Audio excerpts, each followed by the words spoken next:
Hello student, welcome in Guwahati nursing classes. I hope आप बहुत अच्छे होंगे और आपकी प्रिपरेशन भी बहुत अच्छे से चल रही होगी।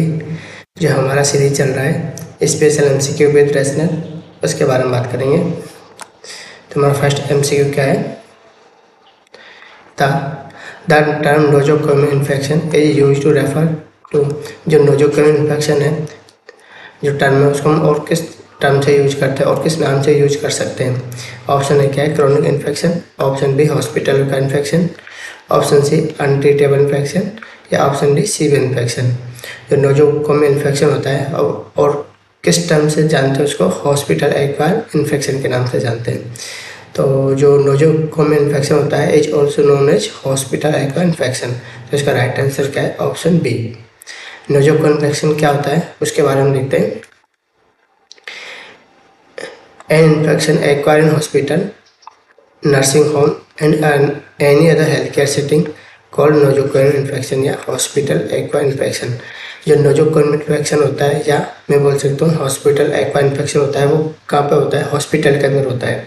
मतलब ऐसा इन्फेक्शन जहाँ कहाँ होता है? हॉस्पिटल के अंदर होता है।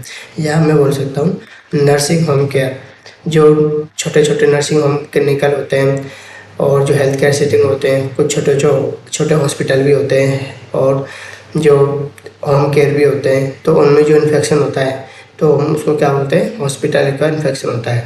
जो हॉस्पिटल एक्वायर्ड इन्फेक्शन बोलते हैं उसको, या मैं बोल सकता हूँ नोजोकोमियल इन्फेक्शन होते हैं। नाम से पता चल रहा है हॉस्पिटल के अंदर जो इन्फेक्शन होता है उसको हम क्या बोलते हैं? हॉस्पिटल एक्वायर्ड इन्फेक्शन या नोजोकोमियल इन्फेक्शन।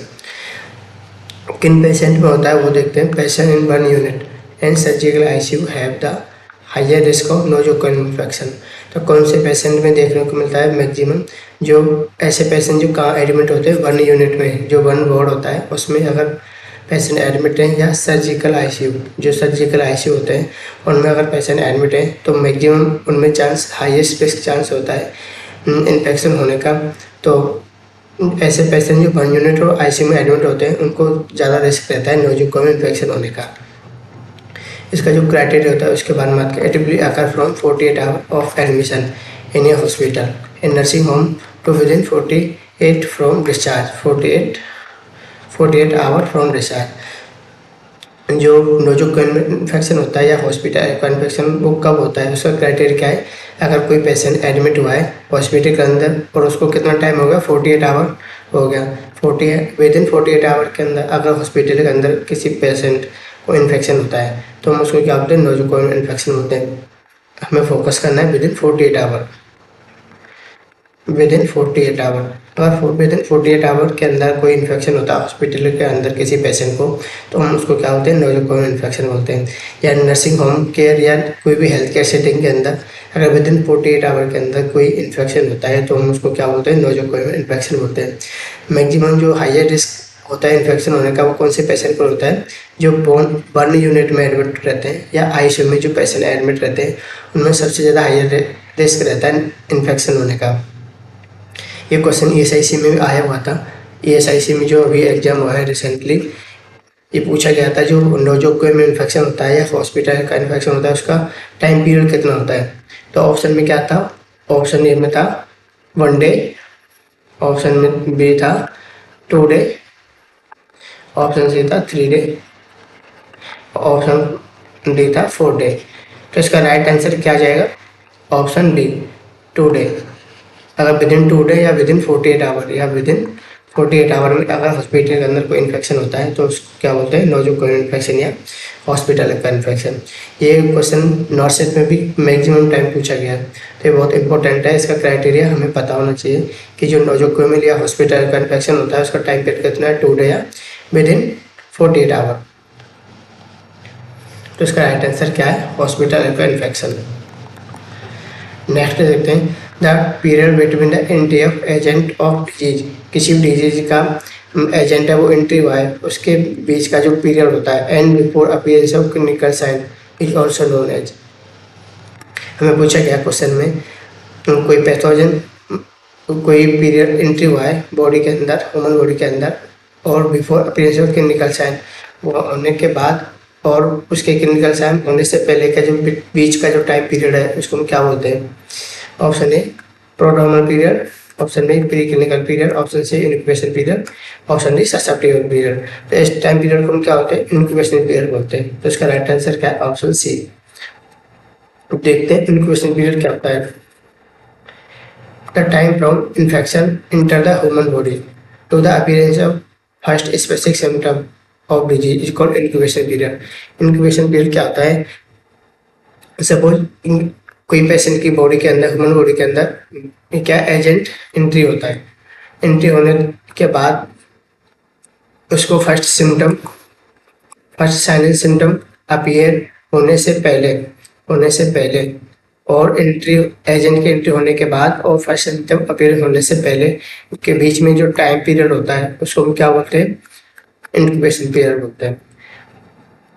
सपोज अगर कोई मेरे अंदर कोई पैथोजन ऑर्गेनिज्म एंटर हुआ है, तो एंटर होने के बाद और मेरे sign symptom, first sign symptom, कोई भी साइन सिम्टम अपीयर होने से पहले बीच का जो टाइम पीरियड होता है, बॉडी के अंदर जो पैथोजन एंट्री हुआ है और उसके साइन सिम्टम अपीयर होने से पहले जो बीच का जो इंटरवल मतलब टाइम पीरियड होता है, तो उसको क्या होते हैं, इंक्यूबेशन पीरियड बोलते हैं। लेटेंट पीरियड क्या होता है, और जो इंक्यूबेशन पीरियड होता है इसके ये कब होता है, ओनली कम्युनिकेबल डिजीज में होता है। कम्युनिकेबल डिजीज और कम्युनिकेबल डिजीज कौन कौन सा होता है, जब आप कम्युनिटी पढ़ोगे तो उसमें कम्युनिकेबल डिजीज टॉपिक है, वो पढ़ोगे तो आपको पता चलेगा कि कम्युनिकेबल डिजीज कौन कौन सा होता है। कुछ एग्जांपल की बात करूँ तो मैं क्या,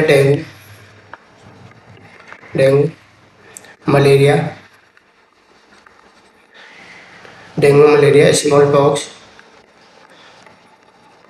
बहुत सारी कम्युनिकेबल डिजीज होते हैं। Dengue, malaria, small pox, chicken pox, leprosy, diphtheria, ये बहुत सारे क्या कम्युनिकेबल डिजीज होते हैं। तो जो इनमें बीच का जो टाइम पीरियड होता है एजेंट के एंटर होने के बाद और फर्स्ट साइन सिम्टम अपीयर होने से पहले के बीच का जो टाइम पीरियड होता है उसको क्या बोलते हैं, कम्युनिकेबल पीरियड, इंक्यूबेशन पीरियड बोलते हैं, जो ओनली किस में देखने को मिलता है, कम्युनिकेबल डिजीज में देखने को मिलता है। नेक्स्ट बात करें लेटेंट पीरियड। लेटेंट पीरियड क्या होता है, use for non infectious disease. हम लेटेंट पीरियड किसके लिए यूज करते हैं, नॉन इन्फेक्शियस डिजीज, मतलब नॉन कम्युनिकेबल डिजीज के लिए क्या लेटेंट पीरियड यूज करते हैं। नॉन कम्युनिकेबल डिजीज के लिए नॉन कम्युनिकेबल डिजीज। और नॉन कम्युनिकेबल डिजीज कौन कौन सा आता है, एग्जाम्पल के लिए हाइपरटेंशन हो गया, या डायबिटीज मेलिटस हो गया, या कोई भी कार्डियोवैस्कुलर डिसऑर्डर हो गया, कोई रेस्पिरेटरी प्रॉब्लम हो गया, रेस्पिरेटरी डिसऑर्डर हो गया, मतलब जिसमें जो लेटेंट पीरियड और इंक्यूबेशन पीरियड में दो बार याद रखना है हमें। जो इंक्यूबेशन पीरियड होता है वो ओनली कम्युनिकेबल डिजीज के लिए होता है, जो लेटेंट पीरियड होता है वो किसके लिए होता है, ओनली नॉन कम्युनिकेबल डिजीज के लिए यूज होता है। नेक्स्ट बात करते हैं, indicate the start disease before specific symptom occur called prodromal period. Start disease के स्टार्ट हुआ and before specific symptom are called prodromal period. कोई डिजीज स्टार्ट हुआ, कोई पैथोजन माइक्रोऑर्गेनिज्म किसी ह्यूमन बॉडी के अंदर हुआ, इंटर हुआ, तो उसके स्पेसिफिक सिम्टम अपीयर होने से पहले जो उसका टाइम पीरियड होता है तो उसको बोलते हैं प्रोड्रोमल पीरियड। मैं अगर बात करूँ जो डेंगू, अगर डेंगू किसी पेशेंट का अगर डेंगू एजेंट या पॉजिटिव एजेंट एंटर होता है तो उसका एक क्लासिकल स्पेशल साइन सिम्टम होता है ब्लैक बोन फीवर। तो अगर ब्लैक बोन फीवर जो सिम्टम है उसके अपीयर होने से पहले और जो डेंगू है जो पैथोजन ऑर्गेनिज्म बॉडी के अंदर एंटर हुआ है उसके बीच का जो टाइम पीरियड होता है उसको बोलते हैं prodromal period.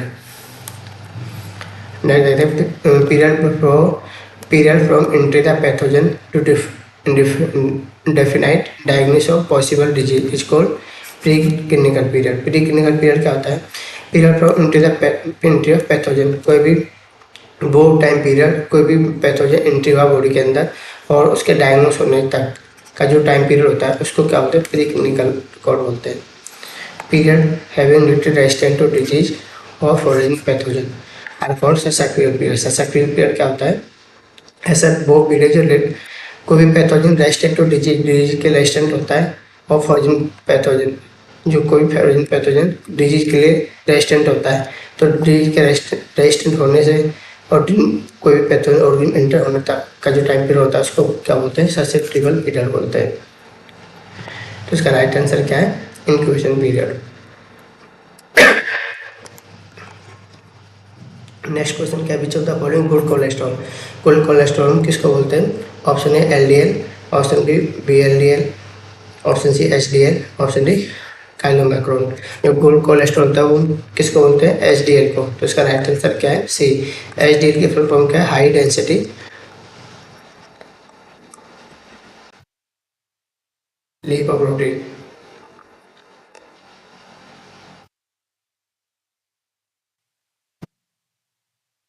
High density lipoprotein HDL की फुल फॉर्म होता है। और बीएलडीएल क्या आता है? Very low density lipoprotein. और एलडीएल क्या आता है? Low density lipoprotein. ये क्या होता है? एचडीएल क्या होता है? गुड कोलेस्ट्रॉल होता है। हम गुड कोलेस्ट्रॉल किस लिए बोल रहे हैं इसको? ये देखते हैं। जो एचडीएल होता है, remove excessive cholesterol from body cell and blood by transporting it to the liver for elimination through bile. जो गुड कोलेस्ट्रॉल होता है वो क्या करता है? जो कोलेस्ट्रॉल होता है एक्सेसिव अमाउंट में बॉडी के अंदर, बॉडी से उसको बॉडी सेल से कोलेस्ट्रॉल को रिमूव करता है।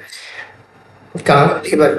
लीवर के अंदर जो बॉडी सेल्स होती है उसमें कोलेस्ट्रॉल एक्सेसिव अमाउंट वहाँ से रिमूव करके एंड ब्लड से रिमूव करके कहाँ करता है? लीवर के अंदर। लीवर क्या करता है? उस कोलेस्ट्रॉल का बाइल के थ्रू एलिमिनेशन कर देता है, मतलब बाहर निकाल देता है बाइल के थ्रू।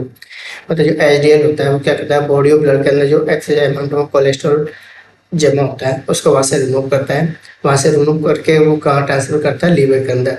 लीवर क्या करता है? उस कोलेस्ट्रॉल को जो एक्सेस अमाउंट में बॉडी और ब्लड के अंदर एक्सेस अमाउंट में क्या था, जो एचडीएल होता है वो क्या करता है? जो कोलेस्ट्रॉल होता है बॉडी और ब्लड के अंदर वहाँ से उसको रिमूव करता है। कहाँ? लीवर के अंदर। लीवर क्या करता है? उस कोलेस्ट्रॉल का बाइल के थ्रू एलिमिनेट कर देता है। तो क्या होता है? लीवर ब्लड के अंदर कोलेस्ट्रॉल की मात्रा कम हो जाती है, जिससे हमें क्या होता है? जो कोलेस्ट्रॉल क्या करता है? क्या है? कार्डियोवास्कुलर डिसऑर्डर, जो भी कार्डियो से रिलेटेड जितने डिसऑर्डर होते हैं वो क्या कोलेस्ट्रॉल के लिए रेस्पॉन्सिबल होता है। तो उससे हमें क्या प्रिवेंट करता है? लीवर क्या करता है? बाइल के थ्रू उसको एलिमिनेट कर देता है एक्सेसिव कोलेस्ट्रॉल को। It also prevent accumulation of cholesterol in the body. जैसा कि मैंने बताया, ये क्या करता है? प्रिवेंट करता है एक्यूमुलेशन कोलेस्ट्रॉल बॉडी के अंदर। जब एचडीएल क्या करता है? बॉडी से कोलेस्ट्रॉल को लीवर के अंदर रिमूव कर देगा, ट्रांसफर कर देगा। ट्रांसफर लीवर क्या करता है? उसको बाइल के थ्रू एलिमिनेट कर देता है। तो हमारे बॉडी के अंदर कोलेस्ट्रॉल का एक्यूमुलेशन नहीं होगा। तो इसे क्या प्रिवेंट करता है? और आल्सो गुड कोलेस्ट्रॉल, इसलिए हम इसको क्या बोलते हैं? गुड कोलेस्ट्रॉल बोलते हैं। Because it decrease the risk of cardiovascular disorder. जो कार्डियोवास्कुलर डिसऑर्डर होता है इसके रिस्क को क्या करता है? कम करता है। जो एचडीएल होता है बॉडी के अंदर कोलेस्ट्रॉल को और ब्लड के अंदर कोलेस्ट्रॉल को रिमूव करता है लीवर के अंदर। लीवर उसको बाइल के थ्रू एलिमिनेट कर देता है। इससे क्या होता है? जो कोलेस्ट्रॉल होता है वो हमें एक्यूमुलेट नहीं होगा ब्लड और बॉडी के अंदर, और इससे क्या होगा? Decrease cardiovascular disorder. जो कार्डियोवास्कुलर डिसऑर्डर होने का चांस रहता है वो क्या होता है? कम हो जाता है। इसलिए इसको क्या होता है? गुड कोलेस्ट्रॉल बोलते हैं। एलडीएल और बीएलडीएल क्या होते हैं? बैड कोलेस्ट्रॉल होते हैं। बैड कोलेस्ट्रॉल होते हैं, इसलिए इनकी the risk of cardiovascular disorder. इनकी वजह से क्या होता है? कार्डियोवास्कुलर डिसऑर्डर होता है, उनके होने का ज़्यादा रिस्क रहता है। And formation of atherosclerosis. तो आर्थरोस्क्लेरोसिस क्या होता है? आर्टरी को नैरो कर देता है। आर्टरी को नैरो कर देता है। नैरो करेगा तो जो आर्टरी में ब्लड फ्लो होगा वो क्या होगा? कम होगा। ब्लड फ्लो कम होने की वजह से क्या होता है? Cardiovascular disorder. तो क्या करता है? एलडीएल इसको क्यों हम बोलते हैं? बैड कोलेस्ट्रॉल बोलते हैं। बैड कोलेस्ट्रॉल इसलिए बोल रहे हैं क्योंकि ये क्या करता है? इसके अपोजिट वर्क करता है। ये क्या करता है? लीवर से कोलेस्ट्रॉल को ट्रांसफर करेगा किसके अंदर? ब्लड और बॉडी के अंदर। जितना कोलेस्ट्रॉल ब्लड और बॉडी के अंदर एक्यूमुलेट होगा तो चांस किसका रहेगा? कार्डियोवास्कुलर डिसऑर्डर होने के ज़्यादा चांस रहेगा। इसलिए हम इसको क्या होते हैं? बैड कोलेस्ट्रॉल बोलते हैं। तो गुड कोलेस्ट्रॉल का इज ऑल्सो नोन एज, तो गुड कोलेस्ट्रॉल किसको बोलते हैं? एचडीएल को। नेक्स्ट क्वेश्चन देखते हैं, which of the following compound lipid. जो कंपाउंड लिपिड का एग्जांपल क्या है? Option A phospholipid, option B triglyceride, option C none of the, option D cholesterol. जो कंपाउंड लिपिड होता है इसका राइट आंसर क्या है? किसका एग्जांपल होता है? फॉस्फोलिपिड। मतलब कंपाउंड लिपिड क्या होता है? दो कंपाउंड से मिलकर जो लिपिड बनता है उसको हम बोलते हैं कंपाउंड लिपिड। तो इसका एग्जांपल क्या है? फॉस्फोलिपिड। तो इसका राइट आंसर क्या है? ऑप्शन ए। कुछ लिपिड के क्लासिफिकेशन के बारे में देखते हैं। लिपिड कैन बी क्लासिफाइड तो इसके कितने क्लासिफिकेशन होते हैं? First simple lipid, second compound lipid and third क्या है? Derivative lipid. जो लिपिड कितने टाइप होते हैं? 3 टाइप होते हैं, simple lipid, compound lipid and derivative lipid. जो सिंपल लिपिड होता है उसका एग्जांपल क्या होता है? ट्राइग्लिसराइड। जो ट्राइग्लिसराइड होता है वो किसका एग्जांपल है? सिंपल लिपिड का। जो most common lipid of body, जो बॉडी का मोस्ट कॉमन लिपिड होता है। कंपाउंड लिपिड क्या है? किसका एग्जांपल है? फॉस्फोलिपिड। कंपाउंड लिपिड का क्या एग्जांपल है? फॉस्फोलिपिड या ग्लाइकोलिपिड या लिपोप्रोटीन। मतलब कंपाउंड लिपिड 2 कंपाउंड से मिलकर बना जो होता है।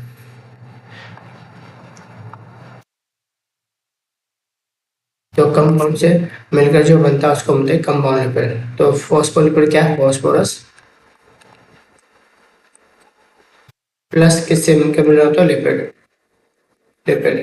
फॉस्फोरस और लिपिड से जो कंपाउंड मिलकर बना होता है उसको बोलते हैं फॉस्फोलिपिड। ऐसे ही ग्लाइकोजन लिपिड से मिलकर जो बनाता है ग्लाइकोलिपिड। लिपिड और प्रोटीन से मिलकर बना होता है जो लिपोप्रोटीन। ये क्या है? 2 कंपाउंड से मिलकर बनाता है उसको बोलते हैं कंपाउंड लिपिड। डेरिवेटिव लिपिड क्या होता है? इसका एग्जाम्पल क्या है? कोलेस्ट्रॉल। कोलेस्ट्रॉल किसका एग्जाम्पल है? डेरिवेटिव लिपिड का। Most of body fat and adipose tissue are present in form of triglyceride. जो मोस्ट ऑफ जो बॉडी फैट होता है वो इन एडिपोज टिश्यू में, जो बॉडी फैट कहाँ स्टोर होता है? एडिपोज टिश्यू में स्टोर होता है। तो किस फॉर्म में प्रेजेंट होता है? वो ट्राइग्लिसराइड। इसलिए हम इसको क्या बोलते हैं? Triglyceride most common lipid. Body के लिए जो मोस्ट कॉमन लिपिड होता है वो क्या होता है? ट्राइग्लिसराइड। क्योंकि इसमें क्या होता है? जो मैक्सिमम जो बॉडी फैट होता है वो एडिपोज टिश्यू के अंदर किस फॉर्म में होता है? ट्राइग्लिसराइड फॉर्म में होता है। तो हम इसको क्या बोलते हैं? Most common lipid in body. तो इसका राइट आंसर क्या है? Phospholipid. Basic structure unit of protein. Protein का बेसिक स्ट्रक्चर क्या होता है? ये क्वेश्चन भी पूछा गया था नोट सेट में 2020 में। जो नोट सेट होता है ये क्वेश्चन आपने देखा भी होगा। तो जो प्रोटीन का यूनिट होता है बेसिक स्ट्रक्चर यूनिट वो क्या होता है? Option A glycerol, option B glucose, option C fatty acid, option D amino acid. इसका राइट आंसर क्या है? Option D amino acid. Amino acid क्या होता है? प्रोटीन का बेसिक स्ट्रक्चर यूनिट होता है। नेक्स्ट क्वेश्चन देखते हैं। Fat soluble vitamin. Fat soluble vitamin include all except. हमें क्या पूछा गया है? इनमें से कौन सा फैट सॉल्युबल विटामिन नहीं है? एक्सेप्ट में पूछा गया है। एक्सेप्ट और एक्सपेक्ट ये 2 क्या है? वर्ड सिमिलर बोलने में आते हैं, तो हमें कंफ्यूजन नहीं होना है। क्वेश्चन को अच्छे से रीड करना है। हमें क्या पूछा गया? क्वेश्चन में हमें पूछा गया एक्सेप्ट मतलब जो फैट सॉल्युबल विटामिन इनमें से कौन सा नहीं है? ऑप्शन ए क्या? Vitamin A, option B vitamin D, option C vitamin B, option D vitamin A. तो फैट्स जो विटामिन होते हैं वो कितने टाइप के होते हैं? 2 टाइप के होते हैं। एक होता है फैट सॉल्युबल, एक होता है वाटर सॉल्युबल।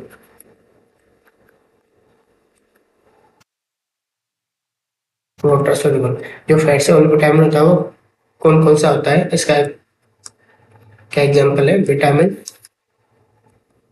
ए, vitamin vitamin D, vitamin E, vitamin के। विटामिन के तो इसका जो एग्जांपल है फॉर से विटामिन का कौन सा है? ए डी ई के। तो इसको कैसे याद रख सकते हैं? एडेक्स से याद रख सकते हैं या ए डी ई के। ए डी ई के जो विटामिन है वो कौन सा टाइप का विटामिन है? Fat soluble vitamin. जो वाटर सॉल्युबल विटामिन होता है वो कौन सा होता है? B, vitamin B and vitamin C. तो जो वाटर सॉल्युबल विटामिन होता है हम उसको कैसे याद रख सकते हैं? बीसी से। कुछ स्टूडेंट बीसी का कुछ मतलब और ही निकालते हैं, तो हमें ध्यान नहीं देना है। तो बीसी का कैसे भी हमें याद रखना है। वाटर सॉल्युबल विटामिन को अच्छा बीसी से याद रख सकते हैं। तो हमें बीसी का मतलब कुछ और नहीं निकालना है, हमें क्या विटामिन याद रखना है। तो विटामिन क्या होता है? Water soluble vitamin B and C होता है। और जो फैट सॉल्युबल विटामिन होता है वो कौन सा होता है? ए डी ई के। तो हमें क्या पूछा गया है क्वेश्चन में? फैट सॉल्युबल विटामिन में से कौन सा नहीं है? कौन सा नहीं है? बी और सी। तो ऑप्शन सी क्या है? Vitamin B. ये कौन सा विटामिन है? Water soluble vitamin. तो इसका राइट आंसर क्या है? ऑप्शन सी। नेक्स्ट देखते हैं which of the following disease is also known as rice eater disease. मतलब कौन सी डिजीज है जिसको हम राइस ईटर डिजीज बोलते हैं? Option A beriberi, option B scabies, option ठीक है option C pellagra and option D क्या है? रिकेट्स। जो राइस ईटर डिजीज कौन सी विटामिन की कमी से होता है? तो कौन सी विटामिन की कमी से होता है? Vitamin vitamin B 1। Vitamin B 1 का दूसरा नाम क्या है? Thiamine. Thiamine. Vitamin B 1 is also known as thiamine. तो इसकी कमी से जो डिजीज होता है वो कौन सा होता है? Rice eater disease. और राइस ईटर डिजीज को हम क्या बोलते हैं?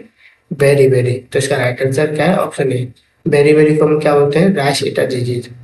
राइस ईटर डिजीज किसकी कमी से होता है? विटामिन बी 1 या थियामिन की कमी से होता है। इसका भी कौन सी विटामिन की कमी से होता है? Vitamin C. विटामिन सी की कमी से विटामिन सी की डेफिशिएंसी से कौन सा डिजीज होता है? स्कर्वी। एंड विटामिन पहले कौन सी विटामिन की कमी से होता है? Vitamin B 3। ये विटामिन बी 3 होता है, इसका दूसरा नाम क्या है? Niacin. Niacin. Vitamin B 3 is also known as niacin, जिसकी डेफिशिएंसी से कौन सा डिजीज होता है? पेलेग्रा। और ऑप्शन डी क्या है? रिकेट्स। ये कौन सी विटामिन की कमी से होता है? रिकेट्स। विटामिन डी की कमी से कौन सा डिजीज होता है? रिकेट्स होता है। तो उसका राइट आंसर क्या है? वेरी वेरी। वेरी वेरी is also known as rice eater disease. Vitamin B 1 is also known as, जैसा कि मैंने बताया, विटामिन बी 1 का दूसरा नाम क्या है? थियामाइन। थियामाइन। इसका राइट आंसर क्या है? Option B. और ऑप्शन ए नियासिन कौन सी विटामिन का नाम है? विटामिन बी 3 का क्या नाम है? नियासिन। और राइबोफ्लाविन कौन सी विटामिन को बोलते हैं? Vitamin B 2। बी 2 को हमको क्या बोलते हैं? राइबोफ्लाविन बोलते हैं। पाइरोक्सिन कौन सा विटामिन होता है? Vitamin B 6। बी 6 जो विटामिन होता है उसका दूसरा नाम क्या है? पाइरोक्सिन। और राइबोफ्लाविन कौन सा विटामिन होता है? Vitamin B 2। थियामिन क्या होता है? Vitamin B 1। नियासिन क्या होता है? Vitamin B 3। तो नाम से क्वेश्चन पूछा जाता है कई बार, तो हमें नाम कौन सी विटामिन का क्या नाम है ये याद रखना है। नेक्स्ट क्वेश्चन क्या है? Deficiency of niacin cause. तो नियासिन की डेफिशिएंसी कौन सा कॉज होता है? कौन सा डिजीज होता है? ऑप्शन क्या है? Pellagra. Option B beriberi. Option C scurvy. Option D क्या? एनीमिया। तो नियासिन की कमी से कौन सा डिजीज होता है? पेलेग्रा। तो ऑप्शन ए क्या इसका राइट आंसर है? पेलेग्रा किसकी विटामिन की कमी से होता है? नियासिन। और नियासिन का मैंने अभी बताया कौन सी विटामिन होती है? Niacin vitamin B 3। Beriberi की कमी से कौन सा रोग होता है? बेरी बेरी कौन सी विटामिन डेफिशिएंसी से होता है? Vitamin B 1। इसका नाम क्या था? थियामिन। इसका भी विटामिन विटामिन बी की कमी से होता है। और एनीमिया कौन सी विटामिन की कमी से होता है? Vitamin B 9। बी 9 को हम क्या बोलते हैं? Folic acid. फोलिक एसिड की कमी से कौन सा फोलिक एसिड या विटामिन बी 6 की डेफिशिएंसी से क्या होता है? एनीमिया होता है।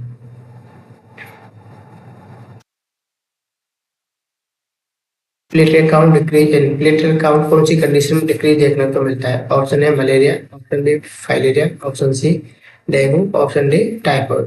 तो इसका राइट आंसर क्या है? Option C dengue. डेंगू में क्या है? प्लेटलेट काउंट डिक्रीज देखने को मिलता है हमको।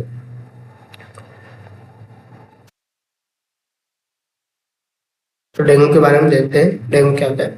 Dengue is acute febrile illness caused by virus is often characterized by severe musculoskeletal pain, so it is called break bone fever. जो डेंगू होता है वो किसकी वजह से होता है? अल्फा वायरस की वजह से होता है। इसमें क्या जो क्लासिकल सिम्टम होता है वो क्या देखने को मिलता है? इसमें क्या होता है? सीवियर मस्कुलोस्केलेटल पेन होता है। उस पेन की वजह से हम उसको क्या होता है? Break bone fever. जो हड्डी हड्डी तोड़ बुखार जो आपने सुना होगा, वो कौन कौन सी कंडीशन में देखने को मिलता है? किसकी वजह से देखने को मिलता है? डेंगू की वजह से। डेंगू किसकी वजह से होता है? अरबो वायरस होता है, उसकी वजह से क्या डेंगू होता है। उसमें जो हमें क्लासिकल सिम्टम देखने को मिलता है वो क्या है? Break bone fever. ये वर्ड में याद रखना है, ब्रेक बोन फीवर। हड्डी तोड़ बुखार में कहाँ देखने को मिलता है? डेंगू में देखने को मिलता है। Disease transmitted to human by the bite of Aedes एडिजी मॉस्किटो।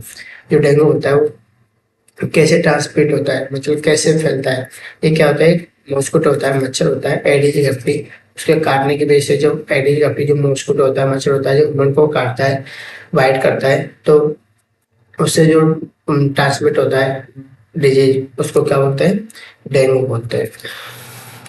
अब 5% of patient develop bleeding into the brain and lungs. इसमें क्या 5% जो पेशेंट मिलेगा इसमें डेंगू का, उसमें क्या ब्लीडिंग देखने को मिलता है। कहाँ ब्लीडिंग कहाँ होता है, ब्रेन और लंग्स में। सीवियर न्यूट्रोपिनिया एंड थ्रोम्बोसाइटोपेनिया देखने को मिलता है। इसको क्या होता है, डेंगू हेमोरेजिक फीवर बोलते हैं। तो सीवियर न्यूट्रोपिनिया क्या होता है, WBC count decrease decrease WBC count, तो उसको क्या होता है, न्यूट्रोपिनिया बोलते हैं। एंड जो थ्रोम्बोसाइटोपेनिया का होता है प्लेटलेट काउंट, जो प्लेटलेट काउंट डिक्रीज देखना, प्लेटलेट डिक्रीज।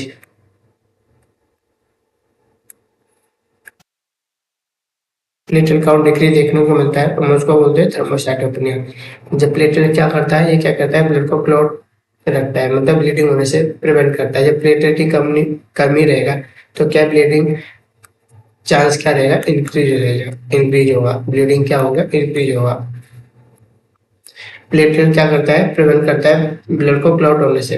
ठीक है, जब ब्लड प्लेटलेट नहीं रहेगा तो ब्लीडिंग क्लॉट होगा नहीं, तो ब्लीडिंग क्या इंक्रीज देखने को मिलेगा। इसलिए हम उसको कहते हैं डेंगू हेमोरेजिक फीवर। तो जो प्लेटलेट डिक्रीज काउंट कौन किस में देखने को मिलता है, हमें डेंगू में देखने को मिलता है। इसके साथ साथ और क्या देखने को मिलता है, डब्ल्यूबीसी काउंट भी डिक्रीज देखने को मिलता है। इसका जो क्लिनिकल सिम्टम होता है वो क्या होता है, ब्लैक बोन फीवर। इसका जो कारण होता है क्या, अर्बोवायरस होता है, और ट्रांसमिट किसकी वजह से होता है, एडिस गर्मी मस्कुटो की वजह से होता है। नेक्स्ट क्वेश्चन क्या है, Apgar score is consider excellent.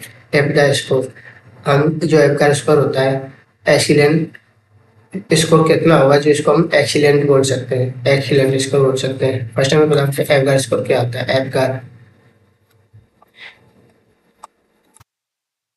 Apgar क्या होता है, स्कोर क्या होता है, जब कोई न्यूबॉर्न बेबी होता है, बर्थ होता है, उसको 1 और 5 मिनट में जब उसको ऑब्जर्वेशन करते हैं, उसका असेसमेंट करते हैं, तो उसको हम स्कोर देते हैं। तो उसके अकॉर्डिंग कितना स्कोर होता है, तो उस कंडीशन को जब ऑब्जर्वेशन करते हैं, कोई न्यूबॉर्न बेबी होता है, तो हम क्या उसको बोलते हैं, एपगार स्कोर बोलते हैं। एपगार स्कोर क्या होता है, जब कोई न्यूबॉर्न बर्थ होता है, उसके बर्थ के बाद जो उसको असेसमेंट करते हैं, ऑब्जर्वेशन करते हैं न्यूबॉर्न को, तो उसको हम क्या एपगार स्कोर देते हैं। उसमें हम क्या चेक करते हैं, क्या ऑब्जर्वेशन करते हैं, तो इसके नाम से हमें याद रखना है। ये क्या होता है, अपीरियंस।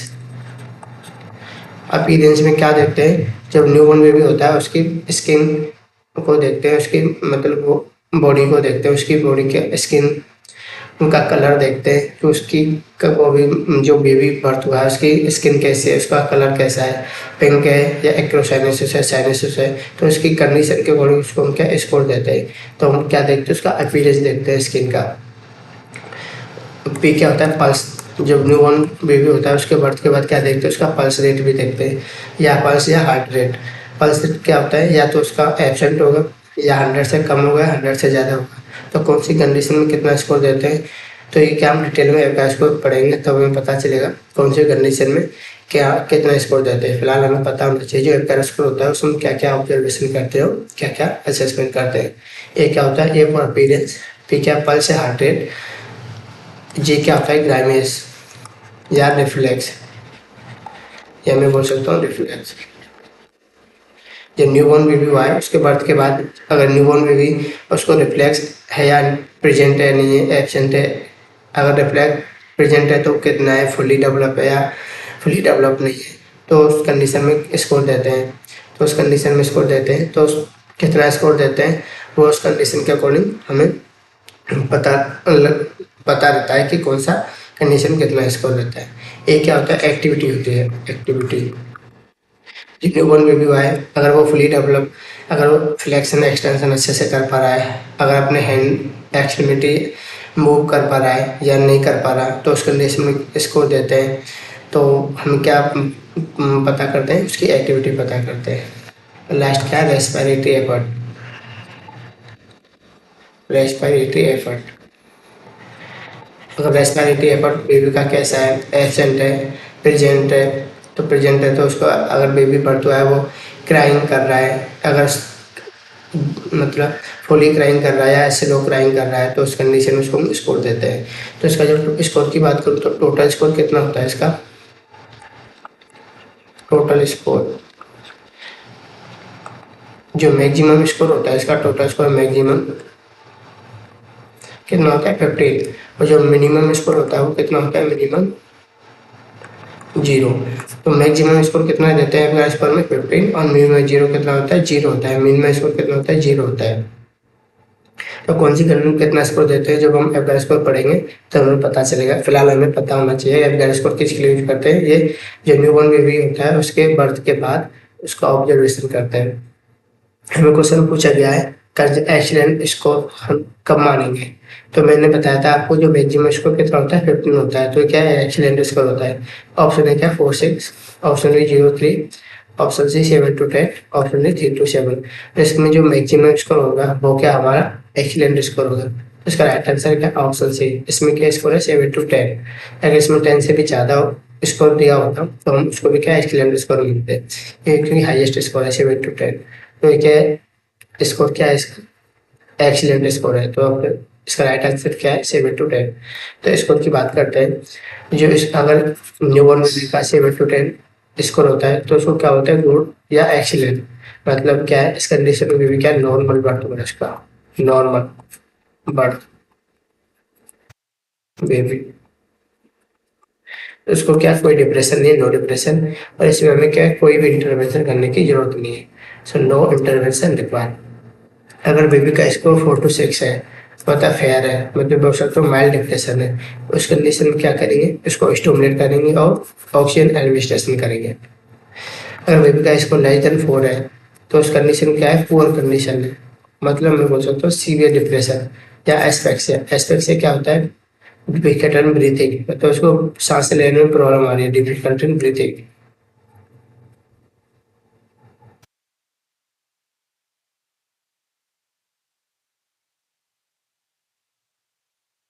अब बेबी को ब्रीथिंग लेने में प्रॉब्लम आ रही है, मतलब सांस लेने में प्रॉब्लम आ रही है, तो उस कंडीशन में इसको जो कितना आता है वो कितना आता है लेस देन 4। तो उसमें क्या करना है हमको रिसिस्टेशन करता है, मतलब या तो सीपीआर लगाना या मैकेनिकल वेंटिलेशन या वेंटिलेशन की जरूरत होती है ऐसे पेशेंट को। तो कौन से इसको में क्या इंटरवेंशन है, तो हमें ये याद रखना है, इससे भी क्वेश्चन पूछा जाता है। एक्सीलेंट स्कोर 7 to 10, और जो 4 to 6 होता है वो मैन डिप्रेशन मतलब मॉडरेट, क्या मैं बोल सकता हूँ इसको माइल्ड,